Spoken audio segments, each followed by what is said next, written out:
안녕하세요. 인생이라는 게 참 잘 짜여진 한 편의 영화 같다는 생각을 해보신 적이 있나요? 저를 괴롭혔던 일들을 시간이 지나서 보니 왜 이렇게 누군가가 이미 이렇게 될 줄 알고 계획해 놓은 것 같은지 모르겠네요. 파란만장하면서 또 눈물 없이 볼 수는 없는 저의 이야기 시작하겠습니다. 저는 어릴 때부터 부모님의 이혼으로 힘겨운 학창 시절을 보냈어요. 보통 부모님이 이혼하시면 한 분은 자녀를 데리고 가잖아요. 저는 아니었습니다. 엄마, 나 엄마랑 같이 살아도 돼? 어? 엄마는 먼 산만 바라볼 뿐이었습니다. 알코올 중독에 매일 저녁마다 집에 들어와서 온 집안을 뒤집어 놓은 아빠는 저에게 공포의 대상이었죠. 그런 아빠가 지겨워서 떠난 엄마. 아마도 엄마에게는 결혼 생활이 트라우마였나 봅니다. 어린아이가 앙앙 울면서 날 버리지 말라고 해도 매정하게 떠나버린 친모였죠. 저를 거두어 주신 분은 외할머니였습니다. 에휴, 이 어린아를 어쩌자고 지들끼리 책임지지도 못하고 다 늙은이 애미한테 맡기고 가. 아이고, 내 팔자야. 엄마는 다른 남자를 만나 재혼하셨습니다. 외할머니는 몸이 굉장히 안 좋으셨어요.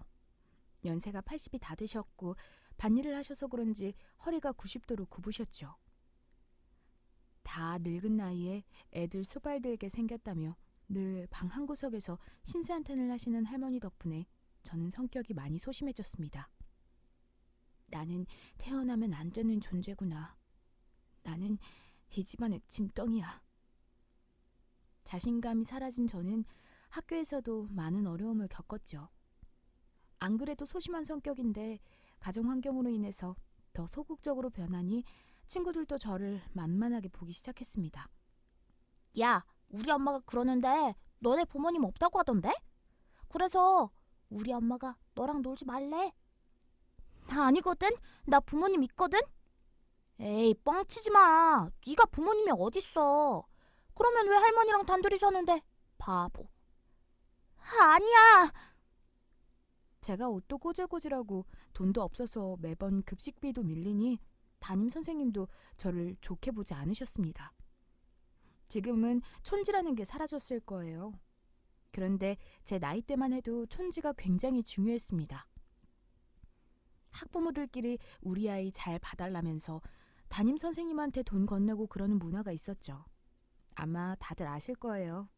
저희 할머니는 농사 지어서 시장에 내다판 돈으로 하루 벌어 하루 먹고 사는 처지였기에 촌지고 뭐고 신경 쓸 겨를이 없었습니다. 농작물을 줬으면 줬지 돈으로는 줄 형편이 안 되는 사람이었죠. 그러다 보니 저는 교실에서 왕따를 당해도 선생님은 그저 방관할 뿐이었습니다. 아니네요. 오히려 선생님이 한술 더 떴습니다. 급식비 안 낸 사람? 너 또 안 냈니? 아, 정말. 모두가 보는 앞에서 망신을 주기 위해 칠판에 제 이름을 크게 쓰며 애들이 비웃도록 내버려두는 사람이었습니다. 그러면 저는 얼굴이 빨개지고 쥐구멍이 있다면 숨고 싶은 심정이었죠. 어깨는 축 처지고 사람들과 눈 마주치는 게 두려워 고개는 익은 벼처럼 푹 숙인 저에게 한 줄기의 빛을 건네준 사람은 다름 아닌 저희 반장이었어요. 반장은 여자아이였습니다. 딱 펴진 어깨에 항상 꽃무늬 패턴이 들어간 원피스와 양갈래로 따은 머리를 하고 오는 아이였어요. 저희 동네에서 잘 사는 집 딸이었습니다. 아빠가 출장을 가서 미제 초콜릿을 사다 주면 늘 혼자 먹지 않고 학교에 가져와서 나누어 먹는 친구였죠. 그래서 인기가 아주 좋았습니다. 왜 밥 안 먹고 그러고 있어? 내가 급식비를 못 내서. 반장은 순간 당황했습니다. 아, 그렇구나. 알겠어. 다음 날부터 반장은 점심시간에 저를 툭 쳐서 불러내더라고요. 우리 엄마가 나 간식 도시락 싸면서 너 것도 싸주셨어. 부담 가지지 말고 먹으래. 우리 엄마가 요리하는 걸 되게 좋아하셔서. 그 모습을 보고 못된 친구들은 또 그냥 지나치질 못했죠. 어이, 너 웬일로 점심에 밥을 먹냐? 너네 할머니가 싸주셨어? 어? 그게 아니라, 그게 아니면 뭐? 어, 그러면 다른 반에 도시락 훔쳤냐? 선생님, 얘 도시락 훔쳐서 먹는데요. 그때 야, 조용히 안 해? 소리를 빽 지르며 반장이 나타났습니다. 밥 먹는데 왜 이렇게 시끄럽게 떠들어? 조용히 좀 해. 그리고 너 앞니에 고춧가루 꼈어. 뭐하냐? 반장. 저를 대신해서 괴롭히는 애들에게 망신을 주는 친구였습니다. 반장이 제가 혼자 있을 때면 늘 곁에 와서 말을 걸어주거나 일부러 저에게 본인이 잘하지 못하는 수학 문제 같은 걸 물어보기 시작했죠. 저는 그 친구에게 하나라도 더 잘 알려주기 위해 열심히 공부해갔습니다.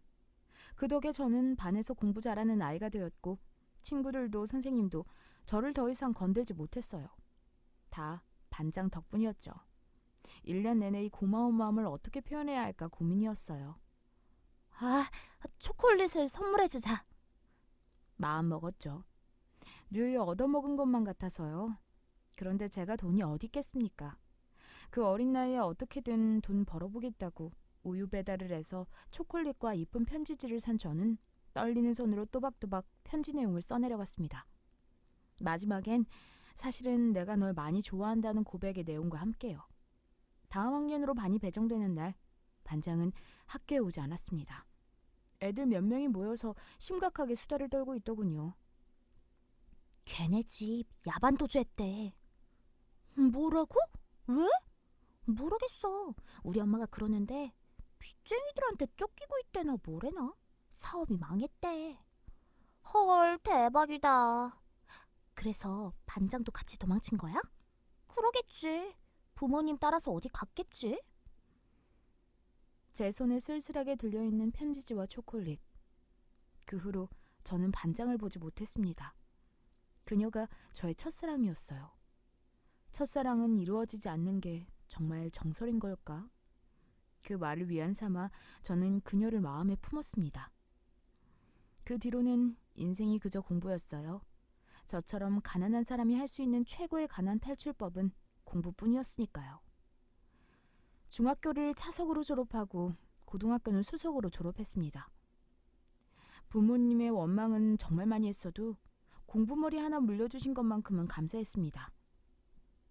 학교 교장 선생님의 추천을 받아서 서울대에 입학 원서를 쓰게 된 저는 서울대 경제학과에 턱하니 붙을 수 있게 되었어요. 그땐 세상을 다 가진 것만 같았죠. 다가올 나날들의 무게를 알지도 못한 채 순수한 미소를 지은 저였습니다. 전 저를 비웃고 괴롭힌 애들보다 더 좋은 대학교를 갔다는 것에 큰 자부심과 통쾌함을 느꼈어요. 그런데 막상 입학하고 나서 보니 그런 마음을 품은 것이 저에게 도구로 돌아왔습니다. 서울대는 정말로 국립대이긴 하지만 부자들 천국이었거든요.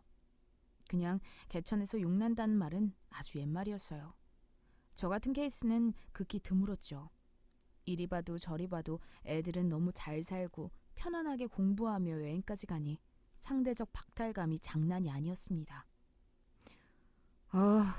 대학만 가면 모든 게 해결되고 이젠 인생이 편안해질 줄 알았는데 절대로 아니구나. 그때부터 미친 듯이 현실을 파악하고 과외로 돈을 벌기 시작한 것 같아요. 어쨌거나 생활비와 등록금 정도는 혼자서 벌어야 했으니까요. 얼마나 제가 고생을 심하게 했으면 서울에 상경하고 나서 20kg가 빠졌었어요. 엎친 데 덮친 격으로 할머니까지 돌아가셨습니다. 할머니 떠나면 나 어떻게 살라고? 내 전부인데. 할머니! 연세가 많이 드신 할머니는 그렇게 손주를 남겨두고 세상을 떠났고 저는 마음에 큰 구멍이 뚫린 것처럼 우울증이 심하게 왔습니다. 우울증이 오니까 가만히 있어도 눈물이 흐르더라고요. 할머니가 돌아가시면서 가지고 계신 밭에 대한 상속이 진행되었어요. 그래봤자 시골에 있는 밭이라서 돈 3천만 원 조금 안 되는 값이었지만 그걸 가지겠다고 10수년 전 헤어진 엄마에게서 연락이 왔죠. 전 처음에 엄마가 싫었습니다. 저를 두고 가버린 엄마에 대한 원망이 여전히 남아있었죠. 엄마가 미안해. 정말 미안하다. 어린 너를 어떻게든 책임졌어야 했는데 엄마도 너무 어렸어. 지금이라도 이 엄마를 용서해다오. 엄마가 사과를 하며 흘리는 눈물이 악어의 눈물인지 참회의 눈물인지는 전 알지 못했어요. 다만 전 누군가를 미워하는 마음보다는 가슴 한가운데 뻥 뚫린 구멍을 채우고 싶다는 마음이 더 강했습니다. 아무리 강하고 힘든 일을 겪고 단단해졌어도 전 그저 누군가에게 기대고 싶은 20대 어린 청년이었을 뿐이었죠. 엄마가 할머니 재산 상속을 위해 그간 연락 한 통 없다가 부랴부랴 저에게 연락을 취한 걸 알면서도 속내를 알면서도 엄마의 사과를 받아준 아들이었습니다. 많이 미워했다고, 그치만 이해한다고, 대신 2번 다신 나를 버리지 말라면서요. 재혼했던 엄만 2번째 이혼을 하셨고 다시 홀몸이 되셨죠. 할머니가 돌아가시고 나서 우울증으로 힘들어했던 저를 위해 밥도 많이 해주시고 많이 챙겨주셨어요. 그래서 엄마의 관계도 많이 행복해졌죠. 나는 엄마가 있으니까 고아가 아니야. 이것만으로도 얼마나 다행인지 몰라. 그런데 항상 조금 살만하면 일이 터지더라고요. 엄마가 저에게 돈을 빌려달라고 하는 겁니다. 급하게 쓸 데가 있다면서요. 외할머니 상속받은 건 어떻게 하고? 몰라. 정수기 아줌마 말만 듣고 투자했다가 깡그리 다 날려버렸어. 그러게 내가 그런 거 하지 말라고 했잖아. 아들이 경제학과인데 왜 엄한 아줌마 말을 믿어? 미안해. 엄마가 정말 미안해. 응? 이번이 마지막이야.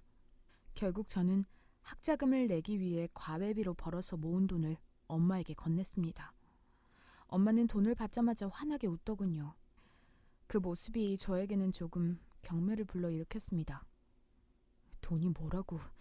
그 돈 뒤에 자식이 피땀 눈물 흘린 건 안 보이나? 마음이 불편했습니다. 외할머니가 보고 싶더군요. 심란하고 착잡한 심경을 달래기 위해 고향에 내려가 할머니의 선산에 가기로 마음먹었어요. 제가 살던 시골은 매우 산골이었기에 버스도 몇 대 안 다닙니다. 강변에서 고속버스 터미널을 가서 시내 정류장에 내리고 배차 간격이 2시간인 곳에서 또다시 버스를 타고 들어갔죠. 그런데 제가 그 버스를 타고 나서 다음 정거장에 머리를 길게 늘어뜨린 한 여자가 타는 겁니다. 옷은 초록색 하늘하늘한 꽃무늬 원피스를 입고 있었어요. 저 여자를 어디서 봤더라? 얼굴이 많이 익숙한데. 그런데 그때 머리를 탁 하고 스치는 생각. 바로 반장이었습니다. 아, 그래 반장. 설마 아니겠지? 고민을 하던 그때 다다음 정류장에서 내릴 때가 되었고 저는 갈팡질팡하다가 결심을 했어요. 가서 말을 걸기로요. 혹시 산골초등학교 신화선 아니니? 그녀의 눈동자가 깜빡 크게 떠졌습니다. 누구세요? 혹시 나 기억 안 나? 저는 쓴 안경을 밑으로 내렸습니다. 너야? 너구나. 어떻게 여기서 만나? 맞아, 나야. 알아봐줘서 너무 기쁘다. 내가 다다음 정류장에서 내려야 해서 번호 주면 연락할게. 그래. 남자의 첫사랑은 이루어지지 않는다고 누가 그랬죠? 100%는 아닌가 봅니다. 가슴속 깊이 묻어둔 그녀에 대한 사랑이 다시 뽀글뽀글 올라왔어요. 선산에 올라간 저는 할머니가 계획한 거예요? 엄마랑 사이도 안 좋고 울적해서 내려온 고향에 어떻게 그 아이를 만나게 될 수가 있어요? 이건 정말 말도 안 돼. 할머니가 저한테 주신 선물이죠? 저 이 기회 놓치지 않을 거예요. 나를 위한 하늘의 장난 같아. 정말 너무 신기해. 마치 그녀를 만나기 위해 그간에 힘들었던 일들을 벌어진 건가 싶더라고요. 그렇게 저희는 그날 저녁 동네 다방에서 다시 만나게 되었습니다. 전 조심스럽게 어떻게 지냈냐고 했죠. 시간이 참 많이 흘렀네. 친구들한테 인사도 못하고 그날 그렇게 아빠 때문에 동네를 도망치듯이 나왔지. 그 뒤로 한 10년은 여기 못 온 것 같아. 그녀는 그녀의 인생 이야기를 해주었습니다. 내가 너한테 이렇게까지 자세하게 말할 줄은 몰랐네. 10년 전에도 그렇고 널 보면 내가 마음이 편안해서 그런가 봐. 그녀의 살떨리는 목소리로 들려준 그간에 겪었던 수많은 일들. 그 앞에서 제가 할 수 있는 건 눈물 머금은 눈으로 위로의 말을 건네주는 것뿐이었습니다. 아버지께서 부도가 나시고 빚쟁이한테 쫓기다가 자식까지 죽이겠다는 협박을 듣고 온 가족 전체가 도망을 쳤나 봐요. 그 후로는 10년 가까이 전국을 돌아다니며 도망자 신세로 살다가 아버지가 결국엔 극단적 선택을 하셨답니다. 아버지의 죽음으로 인해서 빚에서 자유로워진 그녀. 하지만 아무것도 없는 형편에 동생들까지 책임져야 했기에 소녀 가장이 되어서 고등학교 졸업도 못하고 알바를 하면서 돈을 벌었나 봐요. 그렇게 살다가 아빠가 보고 싶어서 아빠를 묻어들인 고향에 오랜만에 내려온 거였죠. 이상하게 자꾸 그녀를 지켜주고 싶다는 마음이 들었습니다. 그리고 이 여자가 내가 찾던 운명의 상대다 싶더라고요. 4월의 어느 오후에 버스에서 마주친 그녀. 옷을 잘 입는 것도 코가 오똑한 것도 몸매가 좋은 것도 아니었지만 이상하게 실에 저에게는 100% 여자였습니다. 서울에서도 저흰 자주 만났고 저는 그녀에게 고백했죠. 넌 나에게 100%의 여자야. 나 너 좋아해. 아주 많이. 그리고 행복하게 해주고 싶어. 앞으로 계속 죽을 때까지. 그리고 저는 10여 년 전에 건네지 못했던 그날의 편지와 다시 새로 산 초콜릿을 건넸어요. 그녀는 깜짝 놀라 망설이다가 이내 저를 꼭 안아주며 고백을 받아주었습니다. 낮에는 저와 데이트를 하고 오후부터는 고깃집 알바를 하는 그녀. 전 꼭 성공해서 그녀가 더 이상 힘들게 살지 않도록 도와주고 싶었어요. 여자친구 생긴 뒤로 얼굴이 밝아지니 엄마가 그러시더군요. 너 혹시 여자 만나니? 어떻게 알았어? 딱 보면 알지. 얼굴에 생기가 싹 도는 게 누가 생긴 모양이구나 싶었지. 뭐 하는 처자니? 뭐 있어. 바쁘게 사는 여자야. 그러니까 뭐 하는 앤데. 쭈뼛쭈뼛 거리다가 말씀을 드리니 엄마 표정이 싹 굳는 겁니다. 서울대 경제학과에 키도 큰 너가 뭐가 아쉬워서 고졸도 못한 여자를 만나냐고요. 답답하더라고요. 엄마 없을 때 날 유일하게 지켜주던 여자야. 그러니까 함부로 말하지 마. 라고 대꾸하고 싶은 마음이 굴뚝 같았지만 그냥 사랑하는 여자니 더 이상 뭐라고 하지 말라고 얼버무렸습니다. 엄만 연애만 해. 연애만. 알겠니? 저에게 신신당부를 했네요. 엄마랑은 말이 안 통한다니까. 한숨을 푹 내쉬며 체념한 저였습니다. 전 회계사 공부를 시작했어요. 아무래도 성공에 대한 갈망이 컸다고 하나요? 안정적인 가정을 꾸리는 게 제 한평생 소원이니 가장으로서 힘이 있어야 한다고 생각했습니다. 회계사 공부 3년 할 때 그녀는 매일 저녁 저희 학교로 와서 저녁을 건네주고 갔어요. 친구들은 뭐 하는 여자냐? 학교는 어디 나오고? 학교 안 나왔어. 고졸이야. 내 첫사랑. 에? 결혼할 건 아니지? 엄마처럼 저를 의아한 눈빛으로 쳐다보았습니다. 야, 너랑 급이 맞는 애랑 만나지. 쟤 딱 봐도 너 회계사 합격할 것 같으니까 저렇게 헌신하는 거 아니야? 이쁘지도 않고 그렇다고 다리가 늘씬한 것도 아닌데 너 많이 외롭나 보다? 말 함부로 하지 마라. 나한테는 100%의 여자니까. 애들은 절 이해 못한다는 눈빛으로 쳐다보더니 이내 자리를 비켜주었습니다. 누가 뭐래도 저는 제 사랑을 지켜나갔습니다. 그녀에게 약속을 지키기 위해 아무리 힘들어도 공부 시간을 꽉꽉 채웠고 1차, 2차 시험에 합격하여 최종 면접까지 성공한 전 늠름한 회계사가 되었죠. 그래서 그녀에게 청혼하려고 하던 찰나 또다시 하늘의 주사위가 던져진 걸까요? 이번에 하늘의 편은 저의 편이 아니었습니다. 신하서님 지인 되시나요? 핸드폰 통화 기록 중에 제일 최근이라서 연락드렸어요. 여기 성심병원입니다. 환자분께서 교통사고가 크게 나셔서 얼른 응급실 와주세요. 저는 뭐 보이스피싱인 줄 알았습니다. 며칠 전만 해도 회계사 합격을 나보다 더 기뻐해주며 함께 눈물을 흘리던 그녀였는데 교통사고로 의식이 없다니요. 이게 무슨 말도 안 되는 이야기입니까?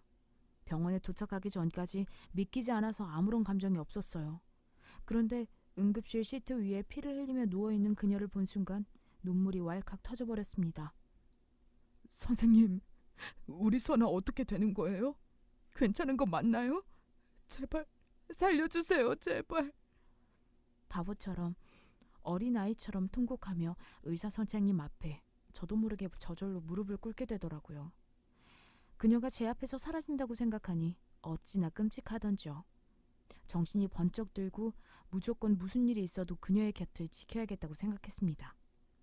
고깃집 아르바이트가 끝나고 늦은 저녁 허기를 달리기 위해 편의점에 들려 집을 가던 도중 사고가 났다고 해요.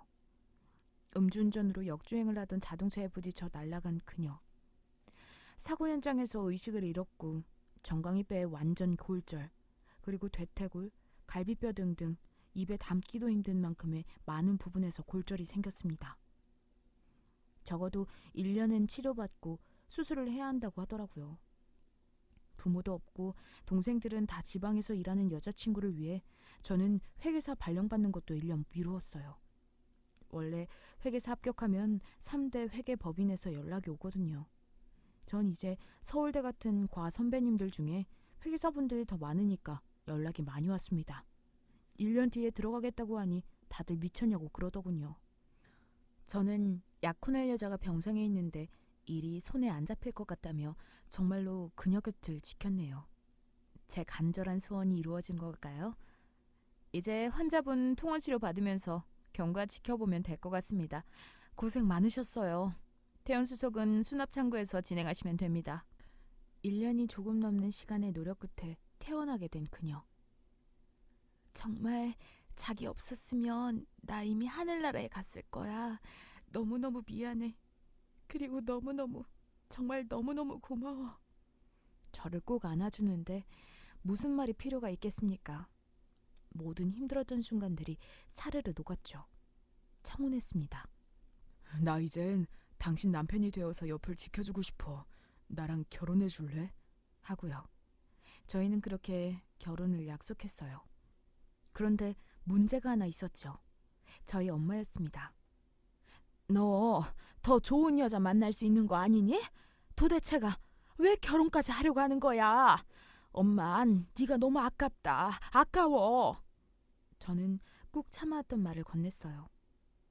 엄마랑 아빠가 이혼하고 나서 아무도 나 책임 안 질 때, 그래서 나 학교에서 왕따 당할 때 내 곁을 지켜준 유일한 여자야. 그러니까 누가 아깝대니 그런 이야기 안 했으면 좋겠어. 이건 진심이야, 엄마. 또박또박 힘을 주어 강하게 말하니 엄마도 두 손 두 발 다 들고 알아서 하라며 허락하시더군요. 그렇게 저희는 결혼식을 올리고 신혼생활을 시작했습니다. 결혼 이후에도 고깃집 알바를 하던 그녀. 일을 하지 않아도 된단 말에도 꿋꿋하게 하더라고요. 그러다가 아이 임신 준비를 하면서 몸이 많이 힘들어하니 결국 일을 그만두고 병원을 다니면서 몸의 관리를 시작했습니다. 그런데 어느 순간부터 아내의 얼굴이 안 좋더군요. 그리고 이따금씩 저에게 무서운 질문을 하더라고요. 내가 사라지면 어떨 것 같아? 영혼이 말이야. 자기야, 진짜 무섭게 무슨 소리를 하는 거야. 그런 얘기 장난으로라도 하지 마. 어떨 것 같긴. 죽을 만큼 힘들겠지. 아니, 죽기 직전까지 자기를 찾아 헤매겠지. 씁쓸한 표정을 지는 아내였습니다. 전처럼 밝지도 않고 저에게 애교도 부리지 않는 아내였어요.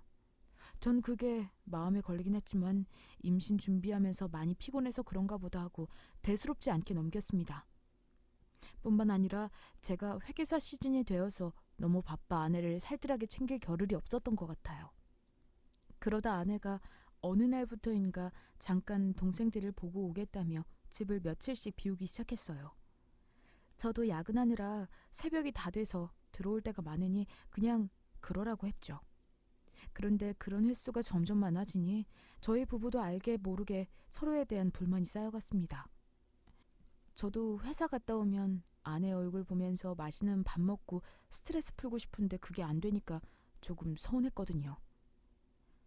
그리고 걱정되는 마음에 요즘 무슨 일 있는 거냐며 슬쩍 떠봤어요.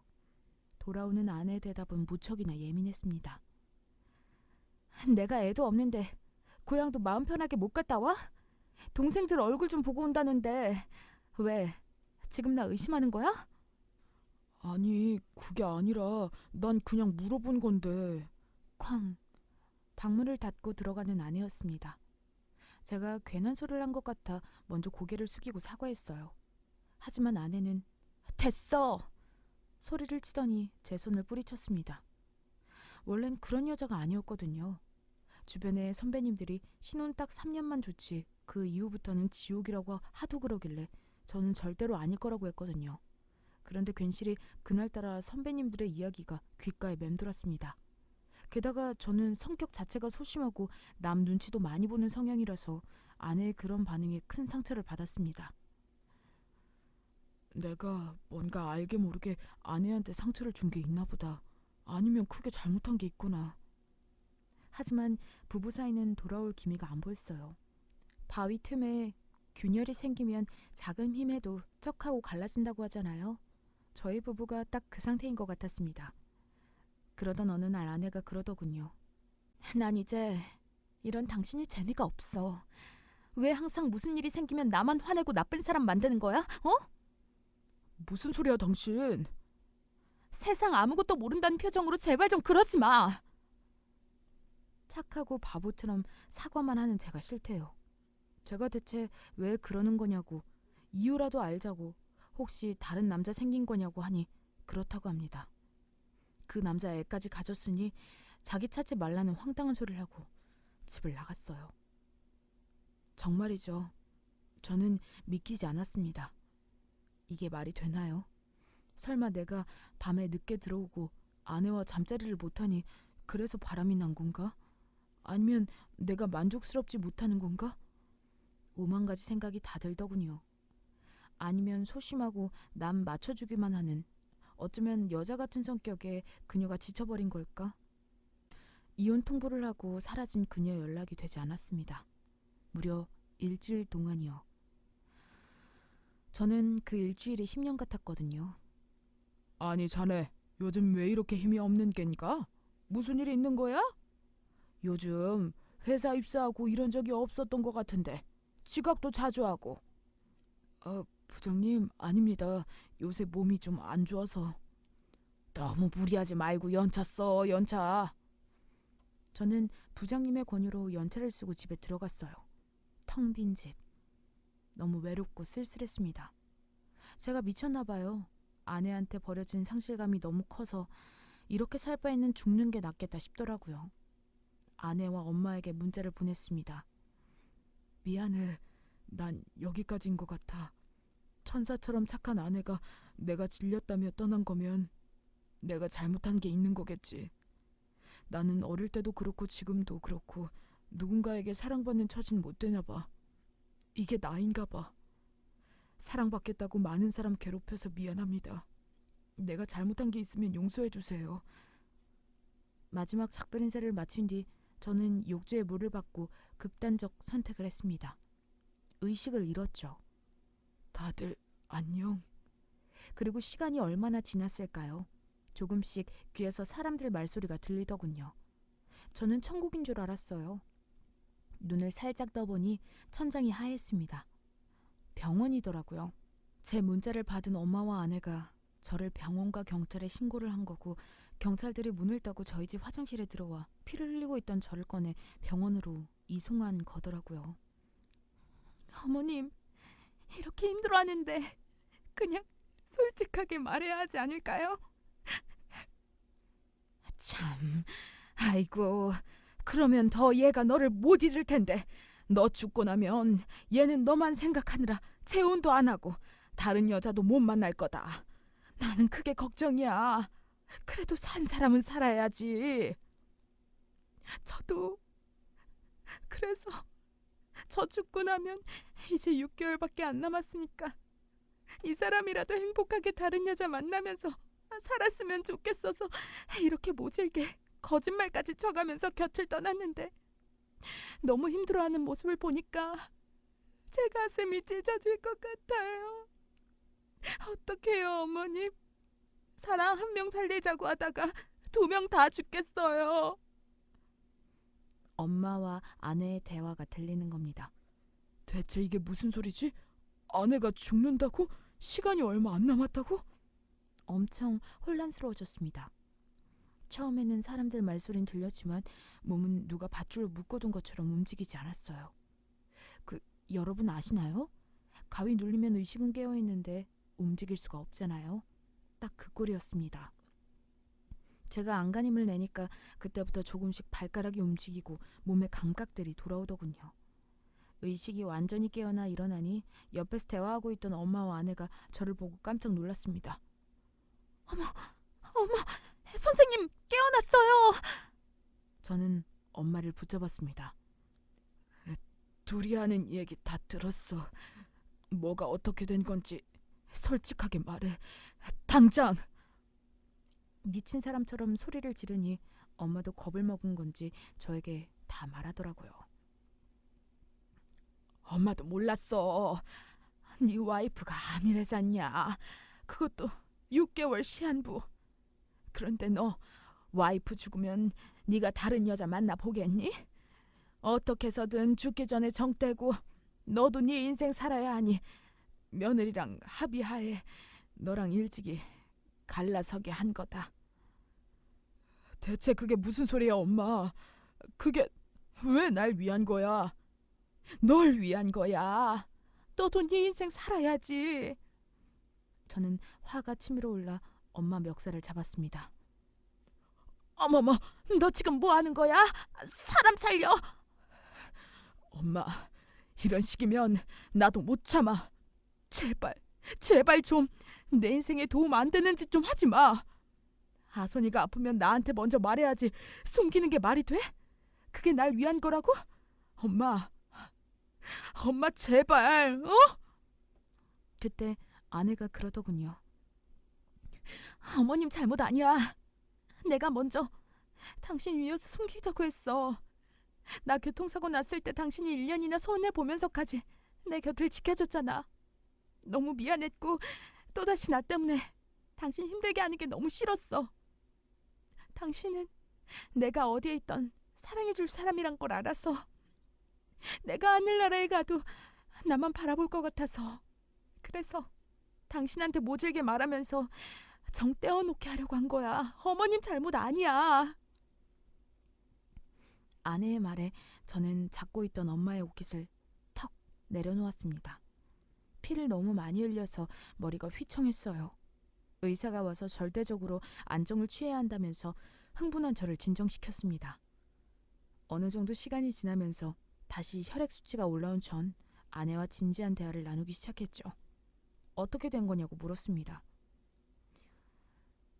설마 다른 남자가 생겼다고 한 것도, 동생들을 보러 간다는 핑계로 며칠씩 집에 안 들어온 것도 남자랑 바람나서 그런 게 아니라 당신 병원 가느라 그런 거였어?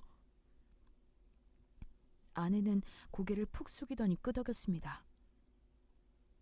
임신 준비하려고 몸 검사를 해보니 동네 병원에서 큰 병원을 가보라고 하는 거야. 별일 아닐 거라고 생각해서 당신한테 말 안 했지. 근데 골수성 백혈병이래. 나 만성기도 지나서 이제 가속기래. 길어야 1년이고 자기는 6개월 본대.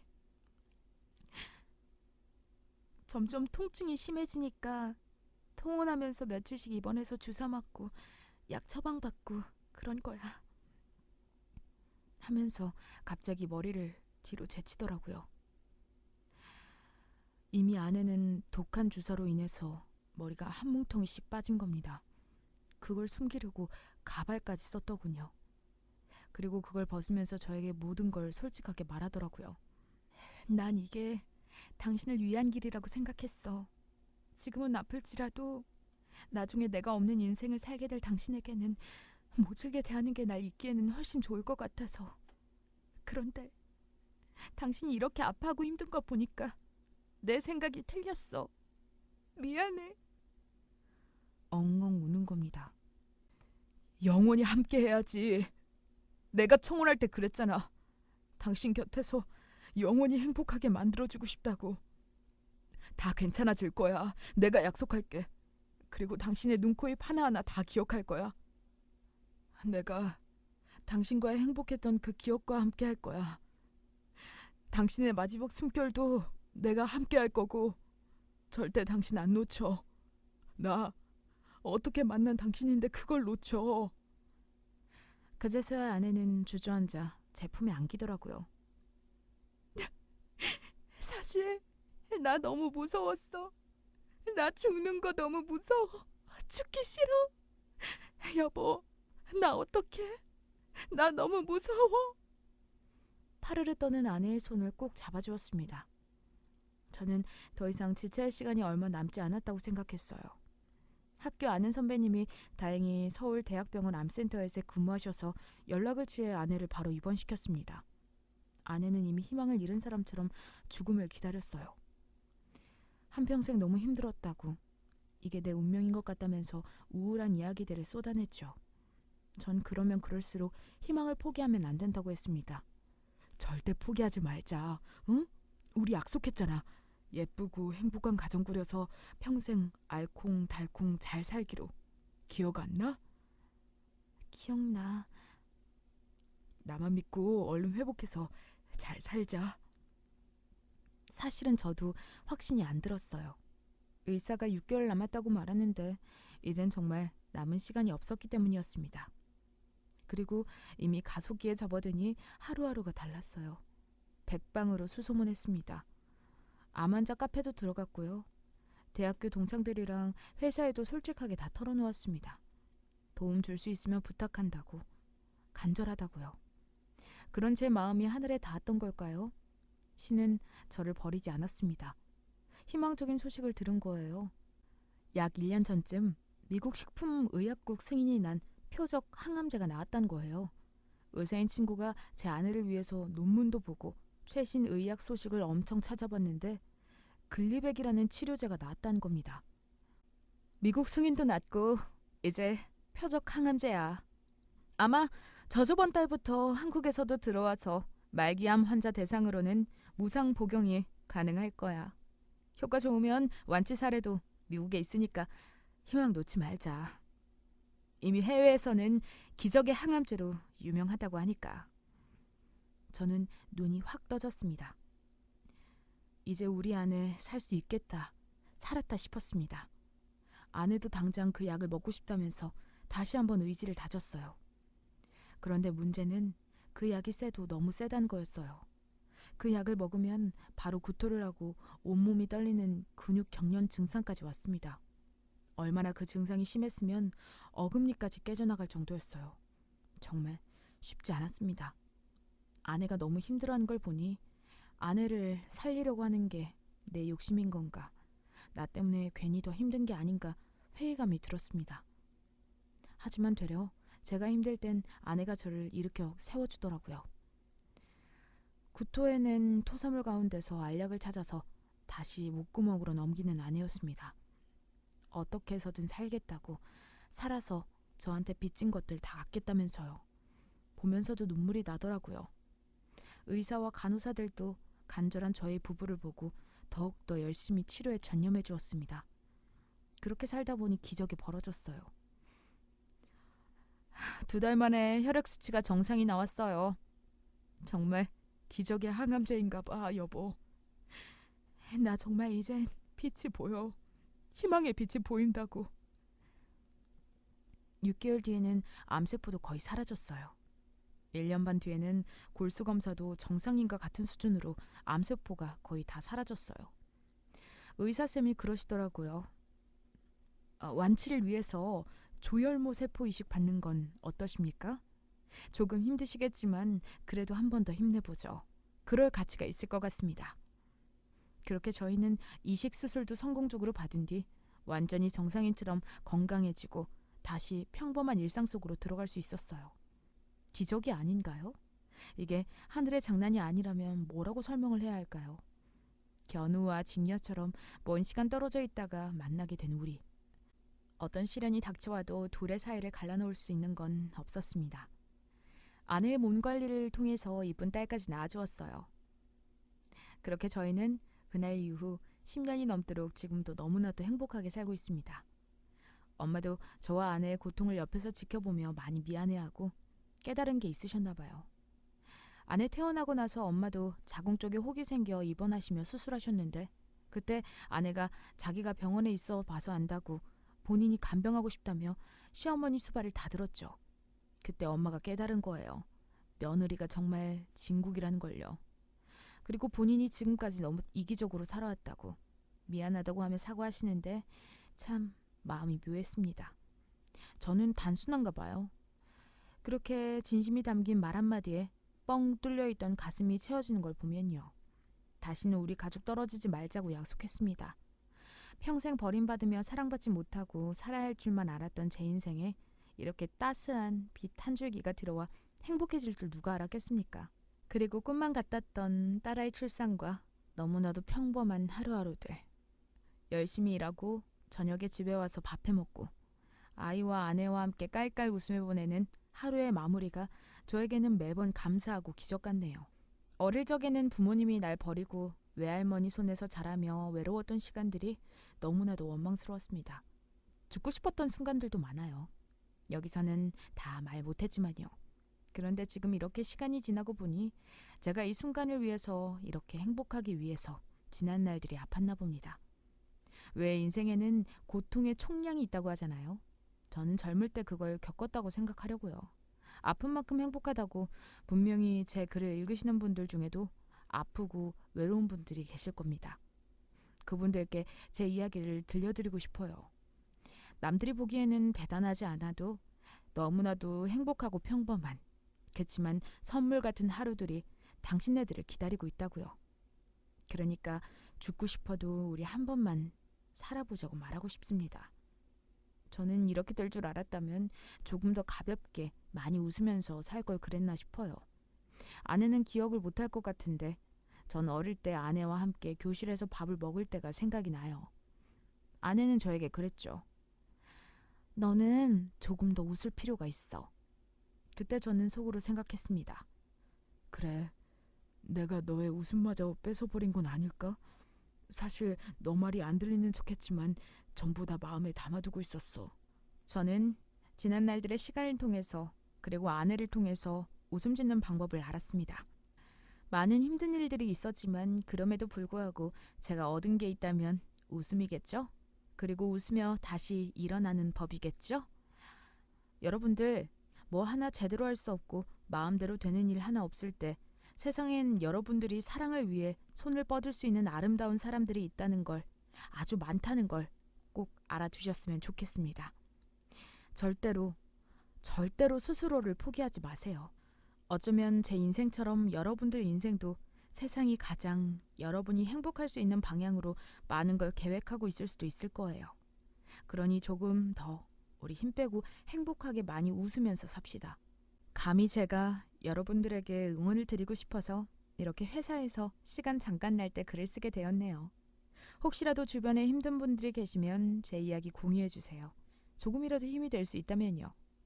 결국엔 우리 사랑과 행복이 닿을지니 결국 행복해질 거니 고통 속에서 빠져 있으시고 계시다면 떠오르자고요. 빛을 향해서요. 그럼 저는 사연 여기서 마무리하겠습니다. 감사합니다.